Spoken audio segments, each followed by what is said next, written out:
Voilà, à présent, nous recevons notre invité, Dr Georges Guiela.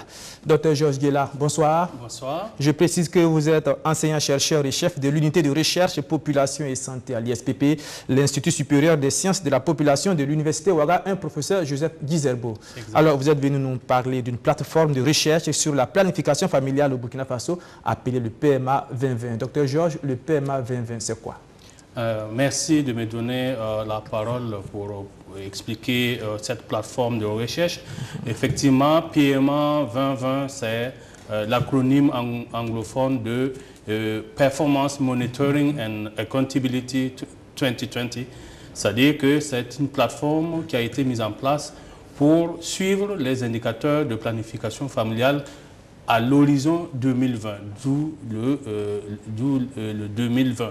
Alors, je dois faire une petite genèse de la mise en place de cette plateforme. Allez-y rapidement. Voilà, parce qu'il vous souviendra qu'en 2011, le Burkina a abrité une conférence de haut niveau sur la planification familiale, notamment la relance de la planification familiale comme une stratégie de réduction de la mortalité maternelle et infantile. Et les 9 pays qui ont participé à cette conférence ont pris l'engagement de faire en sorte que la planification familiale soit effective au sein des populations. Et alors, les bailleurs s'étant engagés à appuyer ces pays-là, ont demandé qu'on ait une sorte de possibilité de suivre en temps réel les indicateurs de planification familiale pour s'assurer que les financements qu'ils vont mettre peuvent produire effectivement des résultats. Et c'est en cela que l'université de Johns Hopkins aux États-Unis, avec un certain nombre d'institutions comme l'ISSP de l'université de Ouagadougou, ont été associés pour créer une plateforme de recherche qui s'appelle donc PMA 2020 et dont l'objectif est de suivre et évaluer les indicateurs de planification familiale dans un certain nombre de pays, dont le Burkina. Alors, Dr Georges Guiela, la planification familiale, ça fait un bon bout de temps que ça existe au Burkina Faso. Il y a plusieurs politiques dans ce sens. Quelle est la spécificité du PMA 2020? Alors, je dois dire que PMA 2020, ce n'est pas, l'ISSP ne met pas en place une stratégie. C'est juste pour suivre et aider à la prise de décision, suivre l'évolution de ces indicateurs de planification familiale et de faire en sorte qu'on ait un suivi régulier de ces indicateurs-là pour savoir est-ce que nous faisons des progrès, oui ou non, par rapport à la planification familiale. Alors concrètement, comment ça fonctionne? Alors, PMA 2020 est donc une plateforme de recherche basée sur ce qu'on appelle les enquêtrices résidentes, parce que comme c'est de la planification familiale, ce sont les femmes qui collectent les données, et elles sont basées dans tous les 4 coins du Burkina et collectent des données sur ce que nous appelons les smartphones, qu'elles envoient directement en temps réel sur un serveur au niveau de l'ISSP et de l'université de Johns Hopkins, et qui permet de faire une analyse en temps réel pour sortir les niveaux des indicateurs de façon régulière et de façon annuelle. Voilà comment PMA 2020 fonctionne sur le terrain. Alors, avec cette nouvelle manière de faire, qu'est-ce que cela pourrait donner comme résultat en plus de ce qui existait avant? Alors, je vais prendre un exemple de comment cette nouvelle manière de collecter et de faire la recherche peut faire évoluer les choses. Vous savez que dans ces 9 pays qui ont participé à cette conférence et qui ont pris l'engagement de relancer la planification familiale, il y a souvent des problèmes d'indicateurs, de pouvoir dire où on en est. Et le Burkina, par exemple, est en train de mettre en œuvre, mettre en place son plan 2017-2020, qui doit être calé avec le PNDS.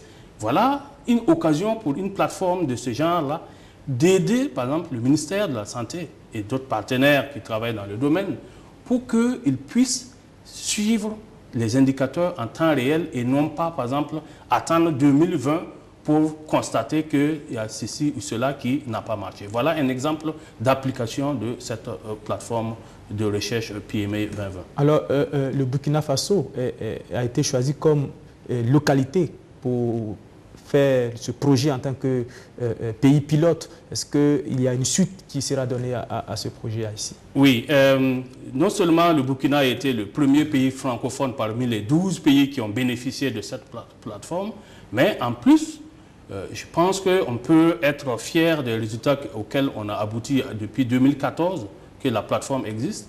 Et cela nous a valu d'avoir été choisi par l'Université de Johns Hopkins et la Fondation Gates pour devenir un hub régional qui va désormais centraliser l'expertise et qui va appuyer les autres pays d'Afrique francophone qui tapent à la porte de PME 2020 pour avoir également des plateformes. Et désormais, l'expertise va venir du Burkina pour appuyer ces pays-là. Et nous avons déjà fait l'expérience avec le Niger. La Côte d'Ivoire, ça va démarrer en juillet. Et il y a le Bénin on va démarrer les discussions la semaine prochaine parce qu'ils sont presque sur le point d'entrer dans la plateforme. Voilà. Je pense que c'est très clair, Dr Georges Diela. Et comment est-ce qu'on pourrait reconnaître visuellement le PMA 2020? Alors, comme je l'ai dit, il y a des enquêtrices qui sont basées dans tous les 4 coins du Burkina, y compris Ouagadougou, Bobo, des grandes villes, mais aussi les coins les plus reculés du Burkina.